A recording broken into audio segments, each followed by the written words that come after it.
So this is the third update for my creative process log. It's been a bit of a longer while since between the second and the third than between the first and the second one. And I think the main reason for it is just that it feels like nothing much is happening. But I decided to just make this log anyway because I think that is one of the dangers or tendencies that I tend to have with observing things or tracking things, in that I only want to track things that are there, and sometimes it's important to also track the times where things are in sort of like a lull mode. And what I mean by lull mode is, I think in the second one I was working on a bunch of videos and other stuff, but since then till now, I think I've not actively been working on a lot of I've not really written any prose. I've written quite a few poems, but I finished maybe one, and I've not made any doll videos since. I've made like maybe one or two videos for this channel in between, and I did a bit more work on like maybe one doll's face up, and I think that's about it. I drew a few pages of my daily sketchbook. So I feel like just listing it out, it sounds, I'm very tempted to just dismiss all of these things as like nothing much happened. It's kind of the same vibe as like when you meet up with friends after you've not seen them for a while. Everybody's asking how you're doing, and you're just kind of like same old. That's kind of how I feel right now about stuff. But if so like creative processes aside, if you were to ask me what I've actually been doing with my time, I've mainly been reading a lot of fanfic stuff that's over 50k. So it takes a bit of time to go through. And in the meantime, I've also watched some stuff. I've watched like Murderbots, the drama series. I read it a long time ago, but I read it in one shot, so I don't really remember much of it. The TV series, for some reason, I also binge watched, so I don't fully remember everything that's in it. But it's good for like a, I don't know. I enjoy the casualness of how relationships are depicted in there, and how they are like just kind of like casually queer, casually like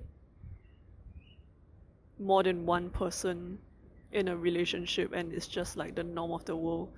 I think casually queer settings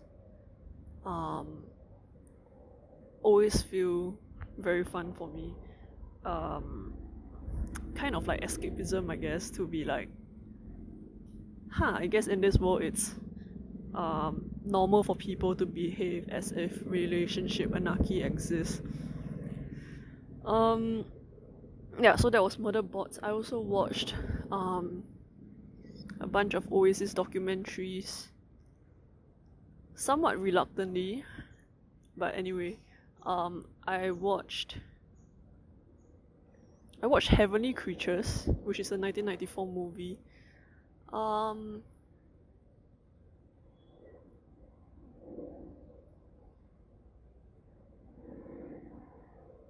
Do I have anything to say on it? Not exactly, I guess. And then I watched this reality TV. Not really, I guess. It's more like a survival game show format called Battle of Fate. Or is it Battle of Fates? Battle of Fate? It's a new-ish series that's on Disney Plus, and the only reason why I even knew about it is because my sister recommended it to me, which was quite interesting because she's usually not the kind that would buy into like spiritual stuff, but this show is basically, it's a Korean variety show. It's a survival game show format where basically there's like 49 contestants who have some sort of, I guess the simplest way to put it is some sort of divine connection. So there's a lot of shamans, and then there's some tarot card readers. There's some like Saju, which is I guess like a life path reading kind of thing. And they're trying to figure out questions that have been preset for them. Trying to figure out the fates of people using their ability to read tarot, interpret birth charts, things like that. And it's interesting how much they get correct. And it's also interesting, I think, to me that a lot of their correctness, I guess, relative to the questions being asked, come from how they've interpreted the cards. Like the one that is, I think, particularly obvious is like birth chart, the Saju ones, in the sense that like once you have the person's birth date, birth year, and a bunch of, I don't know, I forgot what other birth information you need, but once you have that, you key into like a program that kind of tells you like what are the person's main attributes. I think it's similar to 八字 for Chinese people, but I don't really know how 八字 work either, so I might be very wrong on that. But it tells you like there's a bunch of like stuff. And the thing is like it's similar to astrology where no matter what you enter, it will churn out a thing for you, right? And that thing is constant because your birth time and all that stuff is constant. Like it's fixed. But I think what's interesting is how they then interpret like what happens, because some of the questions that they ask the contestants are not so straightforward. It's like, how did this person die? Or like, yeah, I mean, you really have to make a lot of leaps and jumps, I guess. And I think we only call them leaps and jumps in the sense of like, we can't see the connection because we don't understand how it works, but I feel like something like intuition is probably what's guiding these people. And some of these people are more accurate than others, and some of these people are more accurate in certain fields of reading than others. Like some people do very well in love readings or love questions, and then like very badly in everything else. So that's interesting. And back to creative processes, right? So I don't think I have a lot to update. I think the main update for today is really the fact that there is not much to update. But I think it is still important to kind of note it down that way. Because I think often we think of creative processes as only output, but a lot of what you take in is also part of the process. And because I'm currently still free to do things however I want to, however I wish to, and I'm trying to do them in whatever is kind of the most natural and comfortable way for me. Like I'm trying to do it in a way that like I only read stuff when I want to, I only watch stuff when I want to. I don't, if I would rather do something else, I'll do that something else. I try not to force myself to do any particular thing at the moment, and I'm thankfully better at doing this than I used to be. And so the pattern that emerges, at least recently, right, since the last update, I think, is that I like to read for stories, and I think there's something interesting about why I read fanfiction. So when I read fanfiction, my tendency is to go in and like look for a certain fandom or a certain pairing, and then I'll read like a lot of stories about that same pairing. And I think what is important about the pairing is that these people have certain characteristics and they have a certain dynamic. So the characteristics are individual to the person, and then the dynamics are kind of like there's some baseline thread of commonality across all of the fan fiction that's written. And I think there's something in me that likes it's not necessarily repetitively reading all this, but I guess exploring different angles of how this dynamic works and how these characters are characterized, or how their characteristics kind of show through in their actions or in the story. Because I usually stick to the same cast of characters for a short while, for a period when I'm obsessively reading. It means, I think what it means is that that particular dynamic is fascinating in a moment, and what reading many, like, I don't know, more than 10 fanfic in one day probably, unless it's like the really long ones, allows me to kind of quickly see how other people have dissected this dynamic from different angles. And the other thing is also, while I am quite open to reading, like, I'm not somebody who's like, I only read alternative universe or I only read canon. If you don't know what this means, canon just means whatever happens in the series. So if it's a book or TV or whatever, it sticks quite closely to whatever happens inside there. Alternative universe is like, let's say for example, these people are chefs in the story, but then like you decided to put them in a universe where they're magicians or something, or where they are, I don't know, police officers or something. There is usually some big factor of the universe that's changed, but then like the dynamic of the people still somewhat stay the same.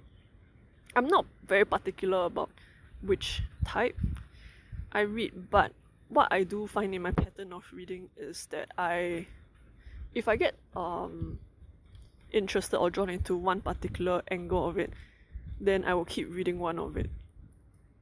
So like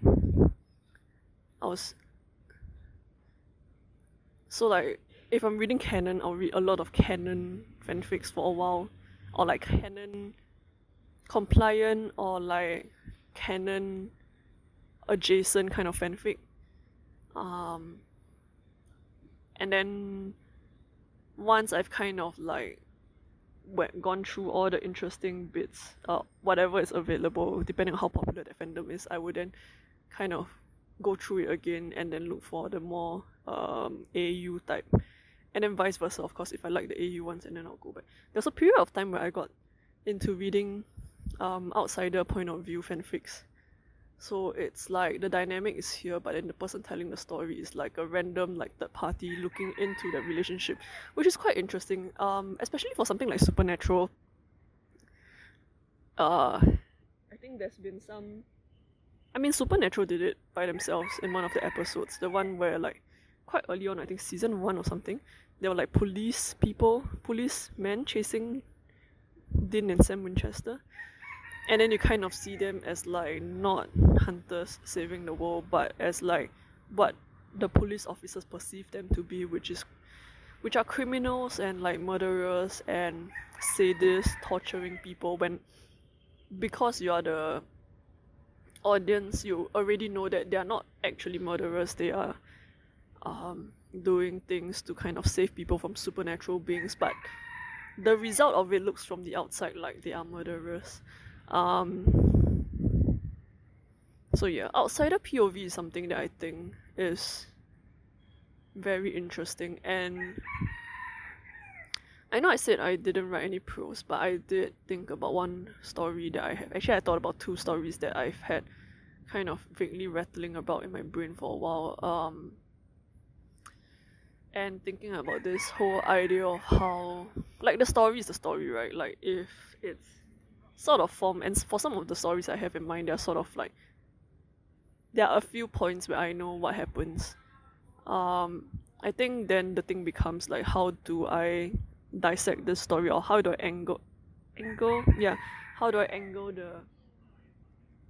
the narrative voice to kind of find the best slice of the story that makes it most interesting. And I don't have an answer, and I have not forced myself to sit down and stare at my computer to write it, because I decided that that is what I would have done in the past, and that is not what I want to do now.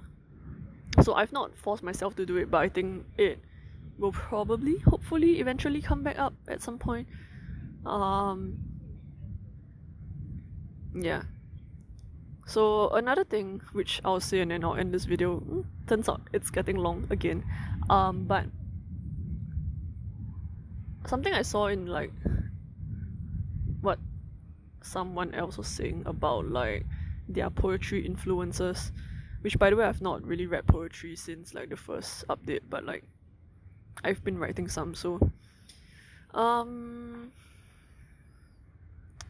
yeah, so they were saying poetry influences and like who would you put as your main like 7 poetry influences? And if you're not a poet, like whatever other type of creative work you do. And I've tried listing out for the different mediums that I work in, different media that I work in. There's no real consistent 7 role models that I look up to necessarily. And I think if I were to think back to my I'm an Artist video at the end, the very last bit where I added in an extra clip, where I talk about how I think my art is maybe less the medium of like, let's say, drawing or painting or making videos or writing poems or writing prose. I think my medium is actually live, and if I were to kind of bring back the 7 role models thing, what they called it was actually pantheon of influences. But I mean, it's easier to think of it as 7 like role models or 7 people that you kind of look up to in the same craft. I think that's a bit, I don't know, easier and harder than like looking for 7 people to look up to for each medium. But anyway, I think briefly speaking, the people that I look up to regarding life have always been people who are themselves doing creative work and also finding their own voice and finding a creative process that works specifically for them,